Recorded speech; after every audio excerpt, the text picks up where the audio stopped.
আমরা 1000 টাকা দিয়ে বোবা বালস কিনে খাই। আজকে ফাইনালি বানিয়ে ফেললাম, আর অনেক দিন ধরে দেখছি, ট্রাই করে ফেললাম, খুব ভালো লাগলো খেতে। এই সাবুদানাকে সুন্দর করে ব্লেন্ডার জারে দিয়ে তারপর গুঁড়ো করে নিতে হবে। তাহলে নিলাম, তো আপনারাও চাইলে নিতে পারেন শিলপাটাতেও। তো যাই হোক, আমি ব্লেন্ডারই নিয়েছি এই যে। আর এখন চেলে নিব। সুন্দর করে ব্লেন্ডারে তো পেস্ট করলাম, দেখলেনি তো। এগুলো সবগুলোই আমি দিয়ে দেবো এখন। পরিমাণে চিনির মাপটা একই রকম করে নিয়েছি আমি। এই যে চিনি আর আটা একই রকম মাপ হবে। কর্নফ্লাওয়ার দিলাম, এখন চেলে নিচ্ছি। কর্নফ্লাওয়ার দেওয়ার পরে সুন্দর করে চেলে নেব, কোনো গোটা ভাব যেন না থাকে, এই জন্য সুন্দর করে এখন চেলে নিব।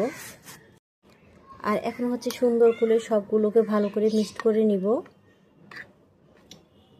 সুন্দর করে আটাটা মাখানোর পরে হবে হালকা একটু গরম পানি দিতে হবে, অল্প অল্প করে দিয়ে কিন্তু আটাটাকে ভালোভাবে সেনে নিতে হবে। আর আমি যেভাবে গোল গোল করছি, আপনারা হাত দিয়ে তালার সাহায্যও করতে পারেন, না হলে হাতের তালু দিয়েও করতে পারে, যার যেটা পছন্দ, মোট কথা। আর এভাবে করে নিতে হবে।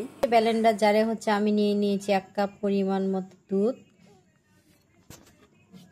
নিয়েছি, কফি নিয়েছি, ডেইরি মিল্ক চকলেট 2টা, আর গুঁড়ো দুধ 2 চামচ, গুঁড়ো দুধ 2 চামচ কফি পাউডার, আর 2টা ডেইরি মিল্ক চকলেট, আর 2টা নিয়েছি ক্যাডবেরি চকলেট। এখন দুধের মধ্যে দিয়ে দিব, আর সুন্দর করে ব্লেন্ডার জারে মিক্সড করে নিলেই হবে, যেরকম মুখের টেস্ট অনুযায়ী। তো আমি 3 চামচ দিয়ে দিলাম। আর আপনারা চাইলে আইসক্রিমটা দিতে পারেন, আর আমি দিচ্ছি না, যেহেতু আমার বাসায় নাই ওটা। আর আপনারা চাইলে দিতে পারেন আইস কিউব, যেহেতু আমাদের একটু ঠান্ডার সমস্যা, এই জন্য আইস কিউবটা দিইনি। আইস কিউবটা দিলে বেশি ভালো হয়, এই জন্য। আপনারা থাকলে অবশ্যই দিবেন। আর এখন সুন্দর করে বানানো হয়ে গেছে। তো এখন আমার হয়ে যাওয়ার পরে 10 মিনিট রেখে দিব কর্নফ্লাওয়ার দিয়ে। আর এখন দিচ্ছি বেকিং পাউডার। বেকিং পাউডার দিয়ে 10 মিনিটের মতো রেখে দিব আমি। তারপর সিদ্ধ করে নিব। আর সুন্দর করে কর্নফ্লাওয়ার দিয়েছি, আর কর্নফ্লাওয়ার দেওয়ার পরে সুন্দর করে এভাবে ঝাঁকিয়ে নিতে হবে। তারপর সুন্দর করে 10 মিনিট রেখে দিতে হবে। এখন পানি ফুটাতে, এখন অলরেডি পানিটা ফুটে গেছে। এখন বাবলস গুলো দিয়ে দিব।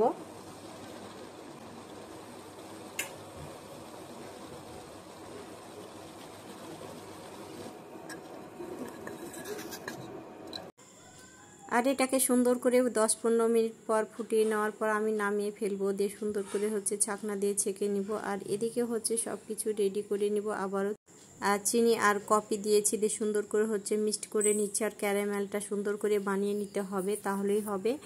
আর কোনো পানি দিইনি আমি যেহেতু। আর সুন্দর করে পরের দিকে অল্প একটু পানি দিয়েছি, যাতে করে একটু ভালো হয়, এই জন্য। আর সুন্দর করে ফুটে গেছে, কালারটা খুব সুন্দর আসছে। এখন সবগুলো ঢেলে দিয়ে তারপর শেষের দিকে ঢেলে নেওয়ার পরে সুন্দর করে ফাইনাল লুক চলে আসছে। আর এখন সুন্দর করে আমি সাজিয়ে নিব।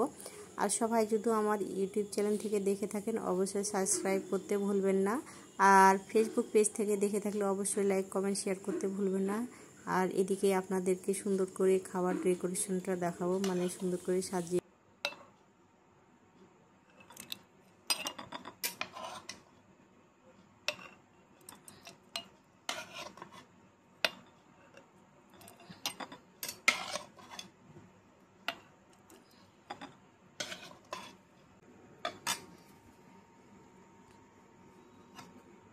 ফাইনালি দেখতে অনেক সুন্দর লাগছে, আর দেখতে ভীষণ ভালো লাগছে, খেতে অনেক টেস্ট। যাই হোক, আমি টেস্ট করেছি, খুব ভালো লেগেছে। আর এরকম ধরে অনেক দিন ধরে এরকমভাবে সবাই ভিডিও করছে আর খাবারটা বানাচ্ছে, দেখতে কিন্তু ভীষণ ভালো লাগছে, সেই জন্য আমিও ট্রাই করলাম।